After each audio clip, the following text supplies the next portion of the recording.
अस्सलाम वालेकुम अज़ीज़ तलबा तलबात, मैं हूं आपका होस्ट प्रोफेसर मोहम्मद अकबर अली और आप देख रहे हैं अपना हर दिल अज़ीज़ ELT चैनल।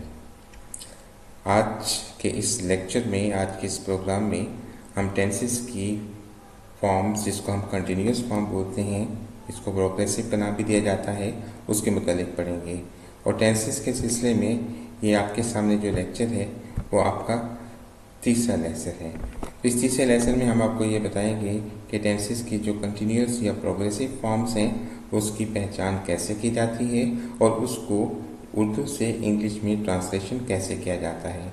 आज के इस लेक्चर को भी दो हिस्सों में तकसीम किया गया है, तो आप इन दोनों लेक्चर को जब जोड़ के पढ़ेंगे तो इंशाअल्लाह ताला आप कंटिन्यूस और प्रोग्रेसिव टेंस की ना सिर्फ पहचान कर सकेंगे बल्कि उसको उर्दू से इंग्लिश में ट्रांसलेशन करना भी सीख जाएंगे। जैसा कि आपको पहले बताया गया था कि टेंसेस की टोटल तीन टेंसेस होते हैं, प्रेजेंट, पास्ट और फ्यूचर। प्रेजेंट बताया गया था कि आपका मौजूदा ज़माना, पास्ट गुजरा हुआ ज़माना और फ्यूचर आपका आने वाला ज़माना है। और इससे पहले आपको ये भी बताया जा चुका है कि टेंसेस की कुल 4 फॉर्म्स होती हैं, इंडेफिनिट, कंटिन्यूस, परफेक्ट और परफेक्ट कंटिन्यूस। तो इस तरह से प्रेजेंट की 4 फॉर्म्स, पास्ट की 4 फॉर्म्स और फ्यूचर की 4 फॉर्म्स होती हैं। आज हम जिस फॉर्म के मुतालिक पढ़ेंगे उसका नाम है कंटिन्यूस फॉर्म। और इस कंटिन्यूस फॉर्म के मुतालिक आपको पहले बताया जाएगा कि इसकी उर्दू में के फ़िक्रात में कैसे पहचान की जाती है, और दूसरे हिस्से में ये बताया जाएगा कि इनकी पहचान के बाद इनको उर्दू से इंग्लिश में कैसे ट्रांसलेट किया जाता है।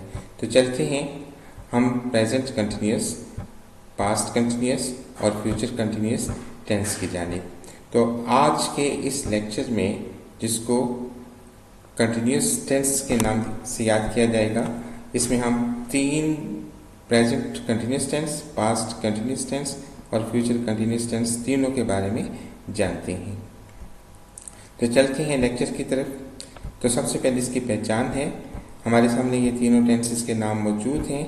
इसकी पहचान के हवाले से सबसे पहले यह बात आपको बताई जाती है कि अगर किसी सेंटेंस में जिसको कंटिन्यूस का नाम दिया जाए तो कंटिन्यूस में हमारे पास,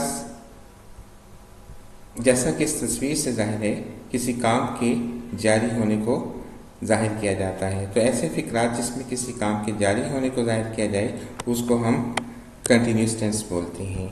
तो इस कंटिन्यूस टेंस, जो तीनों टेंसेस हमारे सामने मौजूद हैं, इसके लिए हमने एक फार्मूला डिराइव किया है जिसमें सबसे पहले सब्जेक्ट लगाया जाता है, उसके बाद हेल्पिंग वर्ब यानी is, am, are, was verb वगैरह इसको लगाया जाता है, उसके बाद वर्ब की पहली फॉर्म के साथ ING और आखिर में ऑब्जेक्ट लगाया जाता है। तो चलते हैं इसकी पहचान की जानिब। तो सबसे पहले आपको ये बताया जाता है कि कोई भी उर्दू का फिक्रा जो आपके सामने स्क्रीन पर मौजूद अल्फाज जैसा कि है, हैं, हो या हूँ वगैरह पे ख़त्म हो तो वो आपका प्रेजेंट टेंस कहलाता है। इसी तरह से पास्ट के लिए आपके जो फिक्रे के आखिरी अल्फाज हैं वो था, थे और थी पे ख़त्म होते हैं। और फ्यूचर में आपके फिक्रे के आखिरी अल्फाज जो हैं वो गा, गे और गी पे ख़त्म होते हैं, या दूसरे अल्फाज में ये कह लें होगा, होगी या होगे वगैरह पे ख़त्म होते हैं। इसी तरह से कंटिन्यूस टेंस कैसे पता चलेगा हमें, तो इसके लिए हमने क्या देखना है कि फिक्रे के जो आखिरी अल्फाज हैं उससे पहले का जो लफ्ज़ अगर रहा, रही और रहे पे ख़त्म हो रहा हो तो इसका मतलब ये है कि आपके सामने मौजूद फिक्रा वो कंटिन्यूस टेंस का है। जैसा कि आपके सामने एक फिक्रा जाहिर है, इसको अगर हम गौर से देखें तो इसका आखिरी लफ्ज़ जो है वो है। इसका मतलब ये हुआ कि ये प्रेजेंट टेंस है और इसका आखिरी लफ्ज़ से पहले जो है वो कंटिन्यूस यानी रहा है, इसका मतलब ये है कि ये कंटिन्यूस है।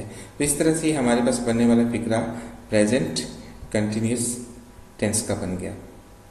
दूसरा फिक्र आपके सामने मौजूद है जिसमें आखिर में रहा था आ रहा है, उसी तरह से था पास्ट के लिए और रहा कंटिन्यूस के लिए, तो ये हमारे पास बन गया पास्ट कंटिन्यूस टेंस।